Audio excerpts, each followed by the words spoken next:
Nothing Personal starts in 30 seconds.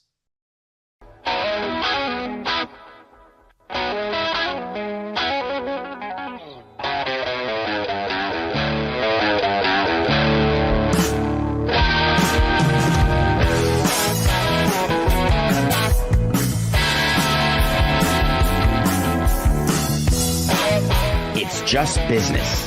This is Nothing Personal.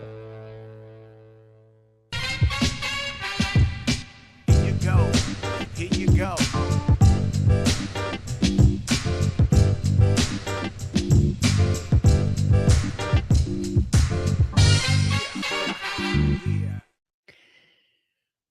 Breaking point. That's the Nothing Personal word of the day. It is Tuesday, December 17th, 2024. And I think we are at the breaking point with Tom Brady as an analyst for Fox. We had not heard the owner of the Raiders, Mark Davis, talk the way he talked yesterday. And that was before the Raiders lost again and fell to 2-12. In a barn burner 15-9 game, they lost to the Falcons, where the Falcons kept their playoff hopes alive. I was picturing Mark Davis after the game, trying to make sure everyone around understood that he has nothing to do with it. He doesn't get involved. He delegates all of the football power, but he hears the people. He actually said the very quiet part way louder than he had ever said it before. You see, there's a bunch of Brady rules. Not as cool as the Jordan rules, but interesting nonetheless. The Brady rules are about what he can do as a minority owner of the Las Vegas Raiders with his side hustle as the #1 analyst for Fox Sports. It talks about what meetings he's not allowed to go to. He can't be inside the other coach's clubhouse in the room. He can't go to practices. There's a litany of things he cannot do. And that's because he's a limited partner with the Raiders. But deep down inside, other NFL owners and Roger Goodell himself, they knew that Tom Brady was not your average, ordinary limited partner. They knew that the path for Brady was one of power, was one of control, and was one of being a huge voice inside the head of Mark Davis. There was no proof because Mark Davis hadn't said it before. Tom Brady hadn't come out and said that his lifelong dream was to run the Raiders. But yesterday, Mark Davis said, I want Tom to have a huge voice. No question about it. It's part of building the infrastructure of the organization, adding a football person, not a coach or a manager, somebody who can oversee the whole picture.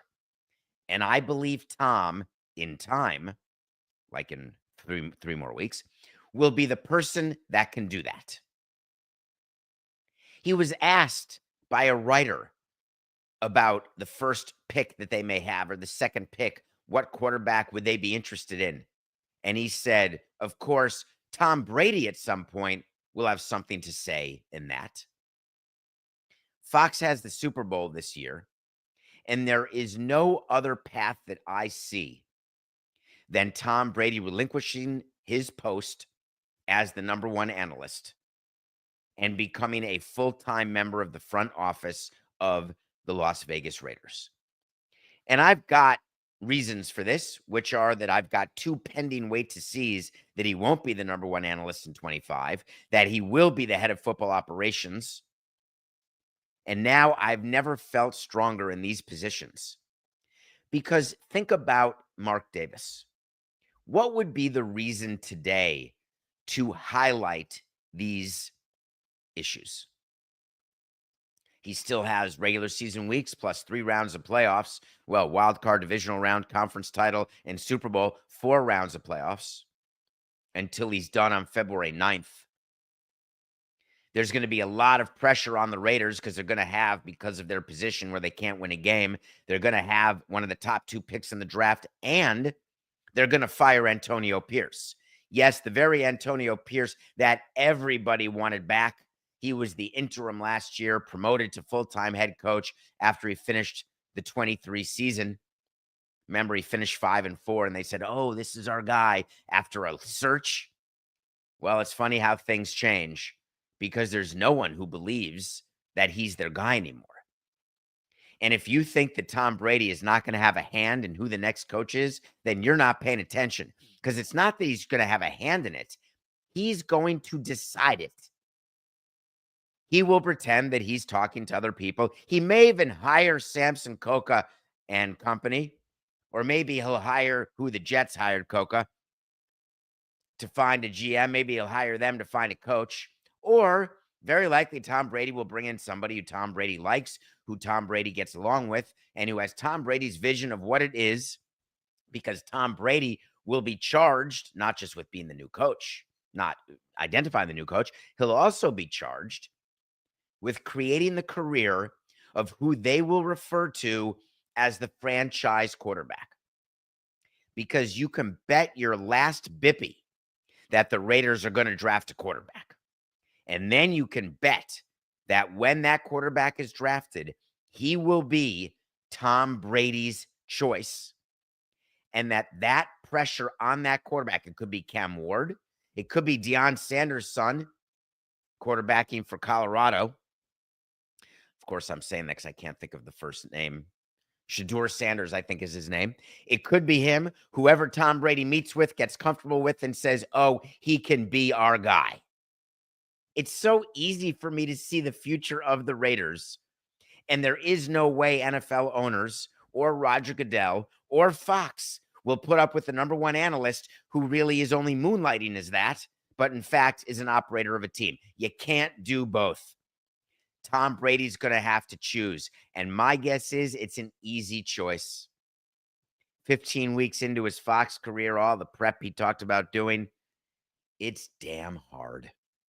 The preparation that you have to do each week to be good, knowing that it takes years to be great, and even then it's as unlikely to be a Hall of Fame broadcaster as it is to be a Hall of Fame quarterback.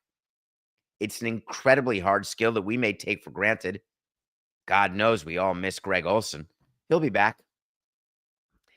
I wonder how quickly Roger Goodell, with all the other things going on, does he pick up the phone and say to Mark Davis, hey, listen, Mark, just to be clear, we're going to be speaking to Tom and to Fox that a choice is going to have to be made. What's your timing, Mark? And Mark will say, well, I think as soon as we're eliminated and the last game is done this season, I think we're going to need some sort of announcement because we need Tom available to help us with the draft. So there's going to be way more on this. This was part one of the Fox extrication and his entry into running a football team. Yesterday, we had a pick for the Nothing Personal pick of the day, and I don't regret picking the parlay because we won. We had the Falcons and we had the Vikings in a parlay. What I regret is that we bought the point, so we only got plus 199. The Falcons didn't need the point. The Vikings didn't need the point. They both won the game. The Falcons game was ugly. I watched much more of the Vikings game because I keep watching and wondering and thinking, God, do I love the white uniforms and the white helmets. But I also kept thinking, if the Vikings win this game, all we do is talk about the Detroit Lions and Dan Campbell and the fact that they are a Super Bowl bound team. And then I open my eyes and I say, wait a minute. The Vikings have as good a chance to win the division as the Lions. And if the Vikings win the division, they may get the bye. And Detroit's forced to play an extra game in wildcard weekend. They could be eliminated, and that's the end of it. So meanwhile, while we're sleeping, Sam Darnold comes in and has a chance to lead a team to the number one seed. Now, granted, the Vikings defense is reminding me of the Purple Pants Eaters, not the Purple Pants Podcast, which is a Survivor podcast led by Bryce, who was a castaway with me in season 28. You should check it out. And the Survivor finale is tomorrow. But their defense, Coca, I don't know if you were thinking about this. Why aren't the Vikings? What are the DraftKings odds currently for winning the Super Bowl? How much are the Lions favored more than the Vikings. I would bet, and this is out of thin air, that the Lions are plus 350 to win the Super Bowl and the Vikings plus 475. All right. Then the Vikings are plus 900. 1,200. Think about that. No idea why that is. We had the Bears Vikings over until I realized that Caleb Williams can't win. He can't play, and he's a rookie. And I take for granted so much that he'd be able to come in and make a difference. I think maybe it was the firing of Eberflus that caused this. So we didn't go 2-0, and we needed it. So we're now 170 and 180. We're 10 under with 4 days left. Uh-oh. Uh-oh. And we only have one pick tonight. I want to talk about our pick. Let me take a few minutes, Coca, to talk about what's going on in Vegas. Funny thing, last week we did a segment, or maybe it was yesterday, where we said that there may need to be an alternate plan for the NBA Cup, that Vegas may not be the perfect city host, that there's a thought that Amazon, who's taking over the Emirates Cup broadcast next year, they may want the teams to play at home, more ruach in the stands. There were attendance issues. There were concerns that the top teams were not advancing in the NBA Emirates in-season tournament. And now we've got the Bucks and the Thunder playing tonight. And now it turns out that it's a damn love fest in Vegas. Everybody's talking about how great the crowds have been at the T-Mobile Center, all the excitement and the buzz in the city, and they shoved Doc Rivers out there to talk about the fact that he's putting his undefeated streak in the Cup this year on the line. The Bucks have a chance to go undefeated through group play, obviously, then quarterfinals, semifinals, and now finals. But Doc Rivers was asked about Vegas as a city. He forgot a few sports like women's basketball. But he said, I'm assuming Vegas will be in the NBA someday. Baseball is here. Not exactly. Football is here. And everything else is here.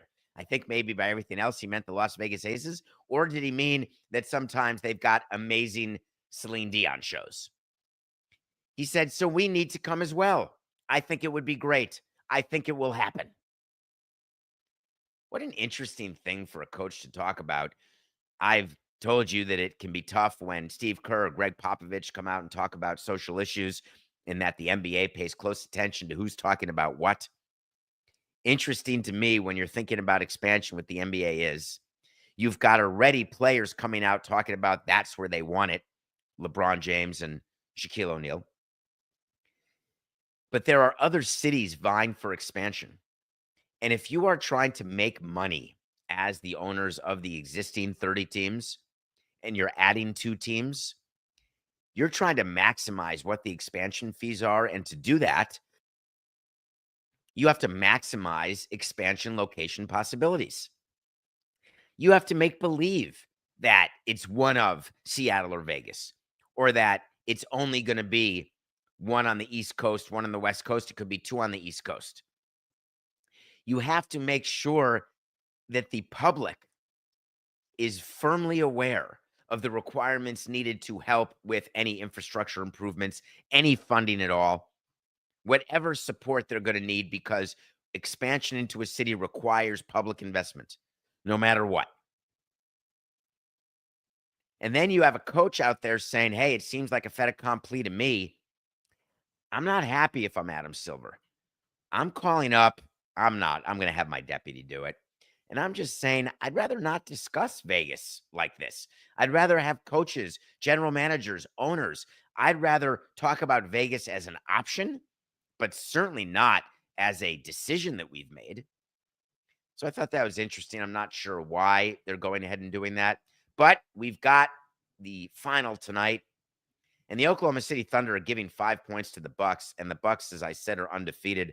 But if you've watched the Oklahoma City Thunder this year, they are a legit championship contender. Since we're giving odds here, Coca, and I'm asking you to do 20 things at once, are they second in odds to win the title behind Boston, favored in the Western Conference, or do odds makers have them below that to win the title? As I They are second, so they are the top favorite in the Western Conference. They're a championship team. So I encourage you to watch the game. They're giving 5 to the Bucks, and we're taking it. You should watch this team. Obviously, Shea Alexander is an MVP candidate, if not the MVP. And I know that it's going to upset my friend Chris Brockman over at the Rich Eisen show, who assumes the Celtics are going to go 84-0 this year and then sweep through the playoffs. I keep telling him they can't go 84-0. There's only 82 games, but that's what a Celtics fan says. If you look at the Celtics team and the OKC team, I got to tell you, OKC's a better team. That's the nothing personal pick of the day. De'Vondre Campbell's been suspended, and they had to point out that his locker has been cleaned out. Phew. Thank God we were concerned when the 49ers suspended him for 3 games. Coincidentally, that's the rest of the games of the entire season. Remember De'Vondre Campbell? We talked about this on yesterday's show. He walked off the field. He said, I'm not going in. Or was that last week? Whenever it was that we talked about it, I'm having a time issue. Hi, my name is David Samson. All right, we're good. It's December 17th. We're getting close to the end of the year. I'm feeling a little lightheaded. Had a weird thing in my calf last night, Coca, that I thought could have been some sort of blood clot that was going from a figurine right up to the brain, and done. Didn't happen. I'm back here today live. De'Vondre Campbell suspended. Listen to this statement by John Lynch. It's so good. We have suspended. I don't like all statements, as you know. This one's spectacular. We have suspended De'Vondre Campbell Sr. for 3 games due to conduct detrimental to the team. We will have no further comment on the matter. Boom. See you later. After a while, crocodile. So here's the plan. The plan is that they emptied his locker. They took the nameplate away. They cleaned up all his crap. They boxed it up. They had the clubby send it back to his house. Maybe one of the clubbies drove it there, but it's such a pain in the neck to drive in that area that maybe they shipped it FedEx. Then they went out and said to the existing players, let's do something good here. Let's get a quote. I need a player to come out and back me on this just in case of a grievance. So they did. Quote, for that to happen and him to do that, I just lost all respect. I'm a person that's going 110% every play. If I'm hurt and the guy behind me is not backing me up and can't come in or don't want to go in, I just feel like he's a cancer to the team. That is one of Campbell's teammates. That's a pretty clear message, isn't it? Now, granted, the San Francisco 49ers are not going to make the playoffs and have a chance to defend their NFC championship title. Not going to have that chance. They're done. If you are running that team, you don't want Campbell around. But then you're going to get a little resentful and you're going to make an example out of this player. Because if they had released Campbell, which they could have done, and still had the beauty of emptying his locker and getting rid of his nameplate, that he would have been eligible to sign with another team, maybe even a playoff team. I'm not sure Roger Goodell does what we do in baseball, where players are basically blackballed, and for sure that that player is never going to play again, not because it's stated, because it's the unwritten word that filters through the corridors of ownership. Trevor Bauer? I think not. Barry Bonds? Don't be ridiculous. Domingo Germán? One more try. Julio Urias? Nope. Wander Franco? Please. There's like a list.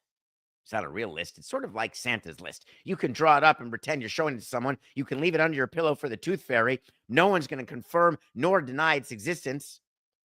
But everybody sort of knows it's there. Sort of like climate change. So they didn't release him. They just suspended him.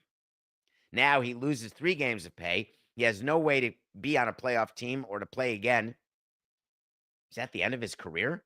This was not a schlepper player by any stretch. This was not a, hey, I traded for you, you caught one ball, you never play type of situation. We're going to talk about Johnson shortly. This is a meaningful part of a team. I wonder how many players lined up to crush him. Because, of course, what the players said, the team could have said. Instead, John Lynch was dismissive. He's done. I got a prediction for you, Coca. Can we add a wait to see here, if you don't mind? We're going to have a double wait to see on this sort of topic with players who decide not to play. The first part of our wait to see is going to be about De'Vondre Campbell. And I'm going to tell you that I don't think somebody signs him. I think football takes a page out of the baseball playbook, and that his punishment is that he's finished. Now, there are players who have done this before. Some of them have recovered, some have not. But an official wait to see, De'Vondre Campbell, career done. Now, what about, though, Diontae Johnson? Sort of did the same thing with the Ravens. The Ravens suspended him 1 game, not 3, the way the Niners suspended Campbell. Weird. Although it's up to the team. It's not a league suspension. The Ravens, did not release Johnson. They suspended him a week, and then there was the bye week.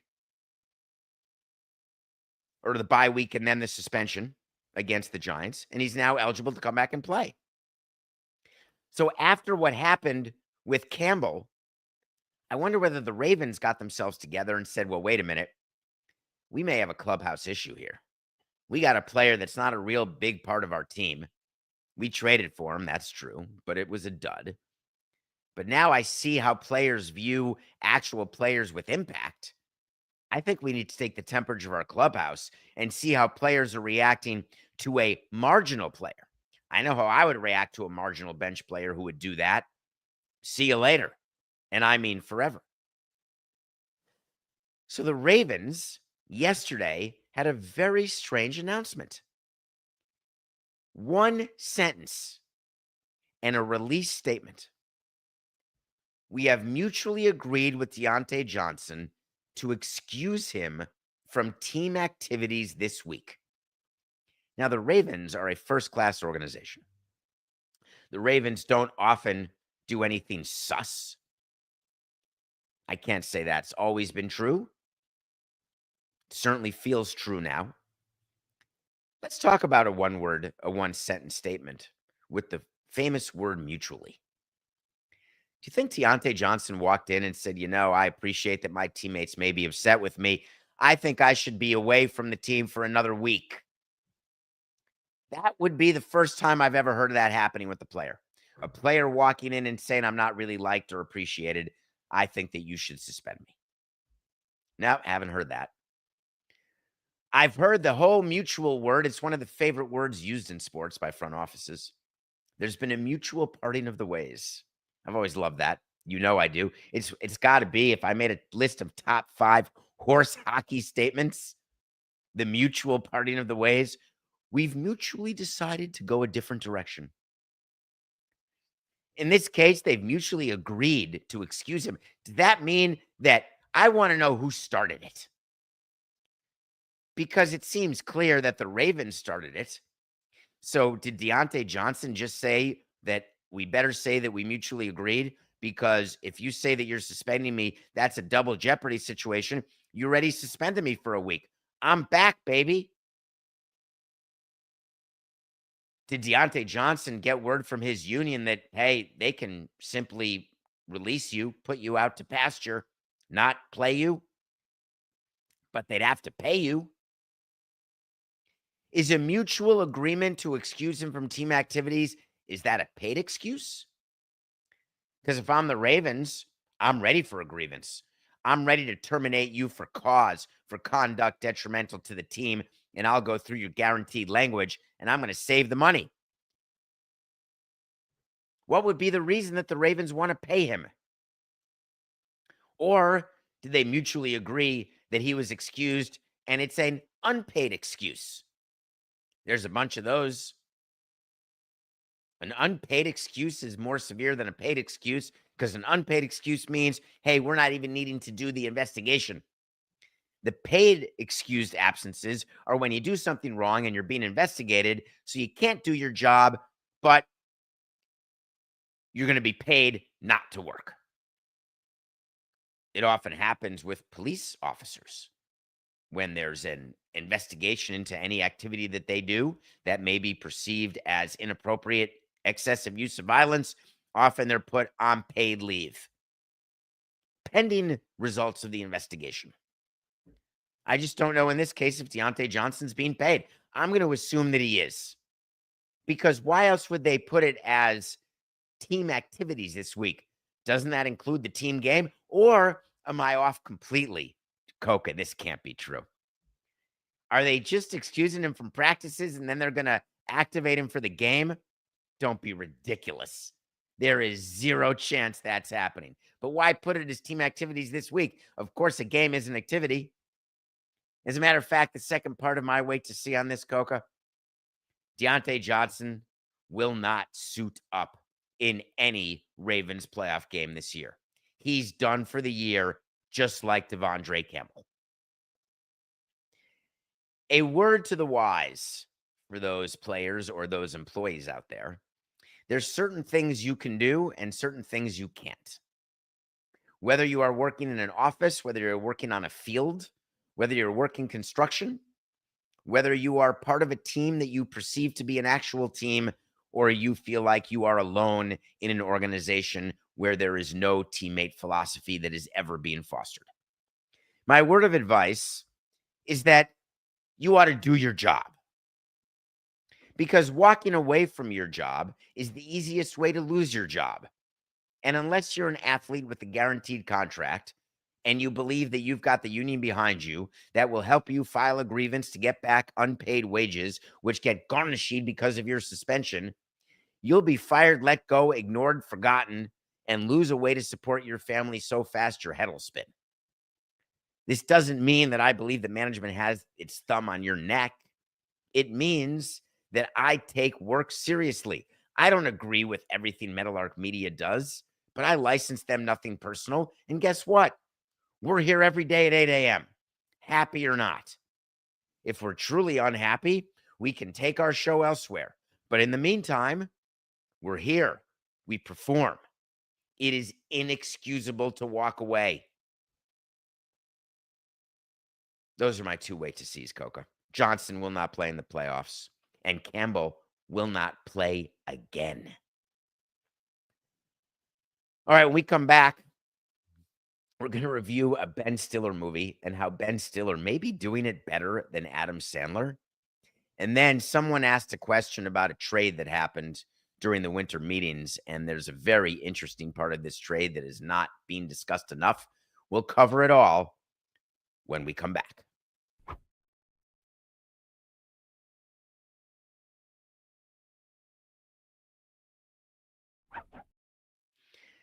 Welcome back to Nothing Personal. It's David Samson. Please go to sportspodcastawards.com while you're listening to this or watching this, wherever you listen to your podcasts or watch us on YouTube or DraftKings Network or any of the myriad places that we are. Go to sportspodcastawards.com. I'm not too ashamed to shill. I want to defend our title as Best Baseball Podcast. We won it last year. I want to win it again. And we want the sporting class to win the Best Sports Business Podcast. You're welcome, Metal Arc. That was our title last year, and now it's in the form of the sporting class, which is a really good show that John Skipper, Pablo Torre, and I do, if I can say that. So please, sportspodcastawards.com. Thank you. I got a movie to review, and I must confess that I didn't watch this yesterday. This is a movie I watched. I was on a plane, so I don't recall when that was. Maybe it was last week. And it's a movie called Nutcrackers. Nutcrackers is one of those Ben Stiller movies where you know that it's one heck of a payday. Do we have the picture of it on the screen? This is a movie about a man whose sister passes away. So it's quite a sad premise. And of course, there are 3 kids to be taken care of, and they're nightmares. And it's the story of the uncle coming to take care of the kid who's a city man, a worker, doing a lot of deals, being very important. And then, like many movies, his life gets turned upside down when he's got to go take care of kids for what should be a day, turns out to be longer, and he can't control them. And all he wants to do is get out of the country back to the city. And then all of a sudden he has the realization, like they do in so many movies. I'm thinking back to Doc Hollywood when Michael J. Fox as the doctor had to be a small town doctor. And wouldn't you know it, you got Julie Warner there to fall in love with. And the Nutcrackers, of course, you've got a female. You've got love or the possibility of love. You've got a relationship with the kids that gets way better. It is the most formulaic movie of all time. Does he stay like Baby Boom and Diane Keaton? That's an aged reference. Or does he not? Nutcrackers refers to the kids as being nutcrackers. I loved it. It is a brainless movie. It's pure entertainment in this time period where Oscar movies need to be watched. I would not take the time to watch it if you're watching Oscar contenders. But if you want to watch Ben Stiller make better decisions than Adam Sandler, 4869.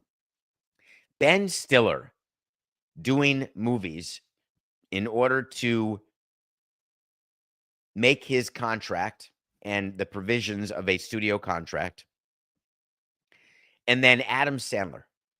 There are two ways you can go: with quality, with story, with interest in doing the movie.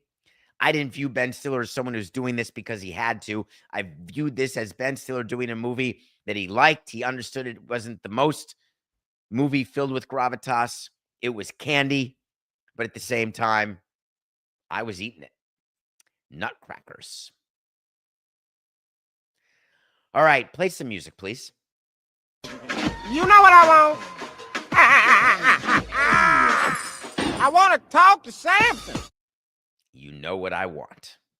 I want you to go on davidsamsonpodcast.com or on X at David P. Samson, and I want you to ask me a question, because it may be part of a mailbag episode going forward. It may be part of a show. This one is going to be part of a show. Let me read it to you. My pick of the day. Hold on. My pick of the day is that you will discuss Garrett Crochet and his comment about numbers. I'll wait to see, David. Thank you. Thank you for knowing our show.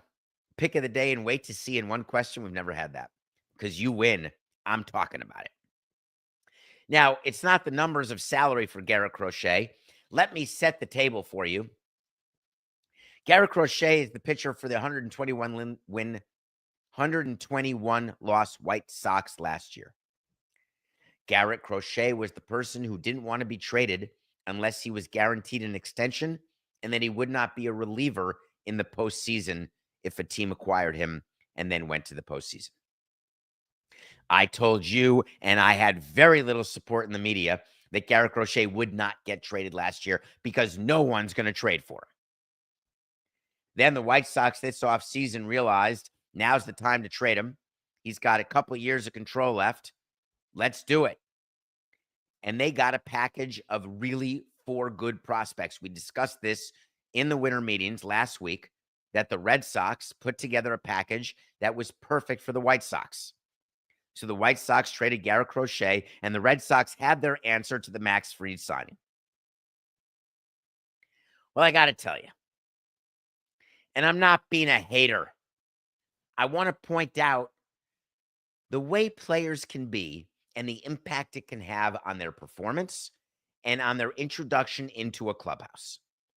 Garrett Crochet is not the leader of the Red Sox. He will not be the leader of the Red Sox. He won't be asked to be the leader of the Red Sox. He will be asked to be the headline of a rotation that is meant to try to get the Red Sox to be competitive in the very competitive American League East. Garrett Crochet spent time talking about his uniform number, and I was blown away. You see, Garrett Crochet wore number 45 with the Chicago White Sox. And if you know anything about the Boston Red Sox, you know that 45 is a retired jersey in 2015. Do you remember the player? The player's only about 5'8", He lists himself at 5'10". The player has fingers that are twice as long as mine and are bent, and I mean bent and crooked in a way that he has a command of a ball that no one knows where it's going to go, and he's unhittable. To me, and I should probably make a top 5 list, Coco, truthfully, I'm going to assume he's the best pitcher I ever faced with the team that I was running. His name is Pedro Martinez. You see, 45 is not an available number. Do you know what Crochet said on Friday? One of the first things that I realized after the trade went through, referring to the fact that he couldn't wear his number 45. That was one of the first things that went through his mind. Not that he was being saved from a 121 loss team, going to a team with arguably the best or second best history, third best, fourth best, top 4 for sure, with the Cardinals, with the Cubs, with the Yankees.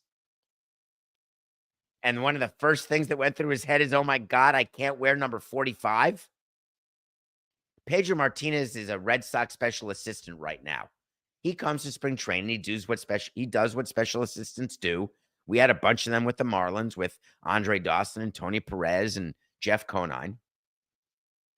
Garrett Crochet actually said that having any sort of conversation with Pedro would be my ideal world. But I'm kind of going in with low expectations, hoping to bump into guys when I can. Hold on. I must be wrong, and I don't want to misinterpret. I guess what he's talking about is that he wants to have a pitching conversation with one of the greatest pitchers alive. It can't be that he can't wait to see Pedro to ask him if he can unretire 45 and wear number 45. That's not possible, is it? I believe the Red Sox traded for a person who has a commitment to winning. Despite all evidence to the contrary, at the deadline last year and now in the offseason this year upon acquisition by the Red Sox.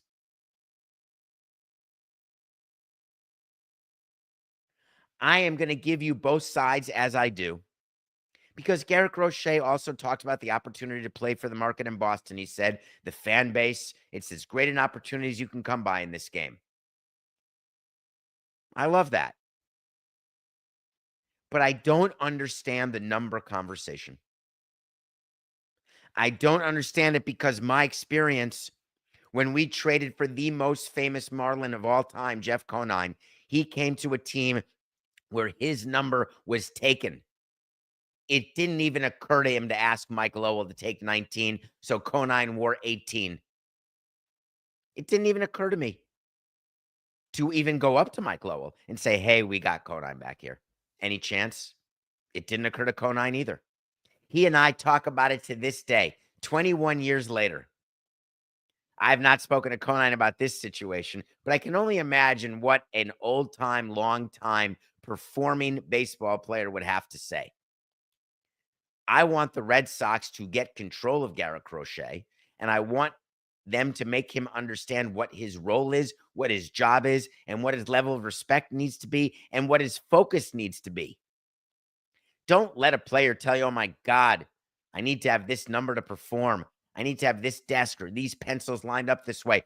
Believe me, I get OCD. I get magical thinking. But you got to deal with that immediately because it makes him look terrible. Maybe it's just me. I don't think it is, though.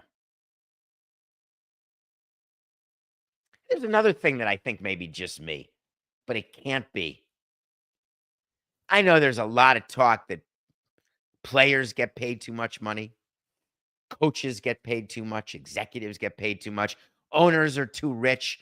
Always. CEOs make too much. God knows we've had the conversation in the past few weeks about CEOs and their safety. We talk about player contracts. We talk about owners, team valuations. What I'm seeing happen in college sports, this has to be an unintended consequence of the House settlement and how players are now getting paid, doesn't it?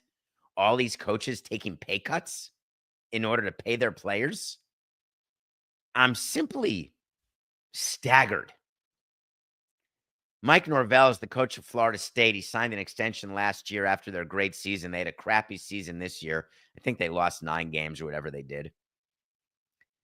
It is now being positioned that, quote, he's a man of the people.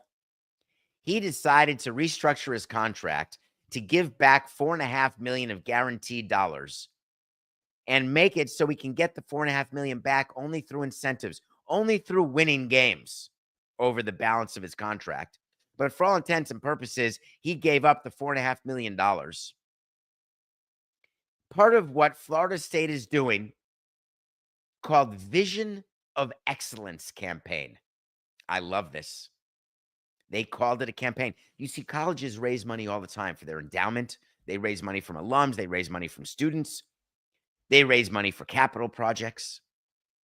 Schools now have decided they need to raise money for people.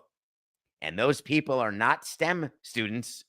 Those people are football players. Those people aren't water polo players. Those people aren't Title IX assisted players. No. These are football players. Hard stop. FSU, the Vision of Excellence campaign, it says it right there. It's intended to raise money as the school gears up to share revenue with athletes because of the new House settlement. Remember that House settlement where all the Division I teams, they have the players share about $20.5 million with their school, meaning the school gives them a payroll of like $20.5 million. This starts on July 1st. Mike Norvell's not the only college coach to do this, which got me thinking about this even further. Brian Kelly coaches LSU. He just agreed to take $1 million out of his pocket and match it with anyone who donates to LSU's collective for, of course, LSU players. That's a pay reduction. Mike Gundy, he reduced his salary at OSU, all to give to his players. Do you think that's out of the generousness of their heart? Their view that they're overpaid? Is it a recognition that schools are screwed? You thought this was the solution for college sports. Let's get these players paid. Let's get them employment status. Let's get them unionized. Let's get them finally to be recognized for the contributions they make to their universities. Okay, where's the money coming from? We know. Your tickets are now being taxed all over the country, various campuses, for the purpose of paying players. Oh, programs being cut, scholarships being decreased in order to compete and sign football players. You wanted this community, you wanted this system, you got it. I hope you don't have children who are wanting to play water polo in school or badminton. I hope that you don't have daughters, because your dream of college scholarships, your dream of college athletics, you're watching it disappear in front of your very eyes. Will there be women's leagues that sprout up that have a few universities, that have a few teams, that play a few sports? Sure. Is there a chance that women's sports will have its moment in college the way Caitlin Clark has led a renaissance in women's basketball now? Yeah, maybe. Not today. Today, schools are spending their time. The president of the schools, the board of trustees of every school, they are figuring out, how do we get our football players paid? You think that North Carolina just hired Belichick and gave him a payroll, a salary of $10 million a year, a payroll of $20 million for the players, and a pool of money for its staff and strength and conditioning people, and that money, poof, is coming out of the pocket of who? That's right. It's coming out of the pocket and the budget buckets in other areas. It infuriates me because it's as though people don't realize that what you all wanted has made college an absolute mess. Everybody's in the transfer portal. Everybody's a free agent, which I told you was going to happen. I said to you, it's like everyone's on a one-year deal and you're not going to know what the hell you have. Believe me, I'm in at the professional level. It's my dream. Everybody gets a one-year deal. Everybody's a free agent every year. There's 30 teams in Major League Baseball. I can handle it. When you're running a program of college athletics, you can't handle it. You do not have the infrastructure to deal with this type of free agency every single year. Something's got to give. What's going to give? The other sports, obviously. The other athletes. Now we're seeing coaches. You're going to go up to an assistant coach making a couple $100,000 a year and say, oh, I'm going to need to take $50,000 from you if you don't mind, because we need a backup tight end. If I were the assistant coach, I'd say, pound sand, I've got a contract. If I were Mike Norvell of FSU, $4.5 million, nope. You sign me. You want to fire me because our team stinks? Great. I'll take the money. Now, we go to employees often. During COVID, all the baseball teams and the owners went to their employees and said, you're going to have to take a pay cut. It happened across all companies. You were lucky if you didn't get furloughed and all you got was a pay cut. But during the normal course of business, I guess college sports programs are going bankrupt. Is that the next step?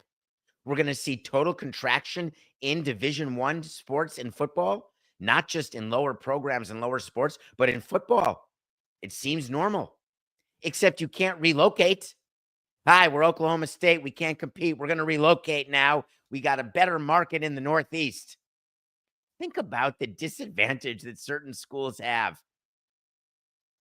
You understand that you're going to have entire shutdown of football programs that will lead to a problem with conference broadcast deals, CFP TV deals. You will have people whose education at these schools who are not athletes be totally destroyed. Because not only would you start with the football program disappearing, what if worse, the football program exists, but they instead cut research to cancer in the med school? Or they cut a philosophy section where you're learning about life and how to think about things and be productive. Though some would argue being a philosophy major or a minor can't be productive. But I am, aren't I?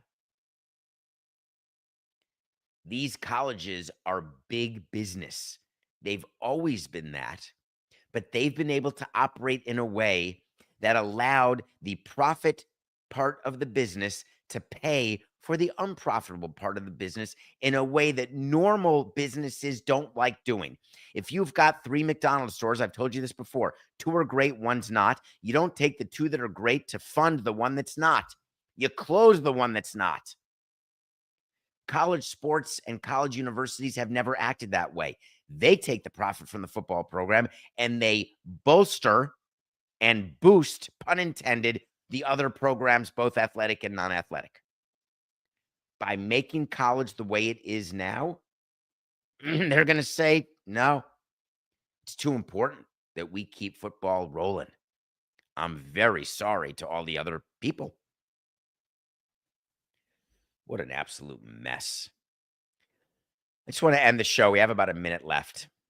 I want to talk about where I went to college. I went to University of Wisconsin-Madison. There was a school shooting at a Christian school in Madison where there's supposed to be peace. A 15-year-old female walked into school, killed a teacher, killed a student. 2 are in critical condition. 6 were injured. Everybody obviously was panicked. And this was in Madison. Now, you may think that I'm going to do a whole nother segment on guns. Can't do those anymore because as we look at what's effective for our show and we think about different topics, I can tell you I've never been less effective than when I'm talking about gun control because it hasn't worked. Way more effective talking about other things in business and in life because people think about it and people help make changes. I don't know what else I can do except to point out that one of these days, I'm petrified it's going to be someone I know. And until that time, I can still be on my microphone and say, hey, This is just closer to where I went to college. This is sad. This is not my backyard. This is not my niece or nephew. This is not my children, grandchildren. One of those times I'm going to be wrong. And one of those times it'll be my life that's completely ruined. Is that what we wait for now? You got to wait for your life to be ruined before you're willing to be active and an activist? That seems selfish. Of course, we are all selfish in that way. I would just ask you to take a look and tell me if you enjoy these breaking news alerts of another school shooting. It makes me crazy. We'll be back tomorrow for another edition of Nothing Personal. I can promise you that. Thank you.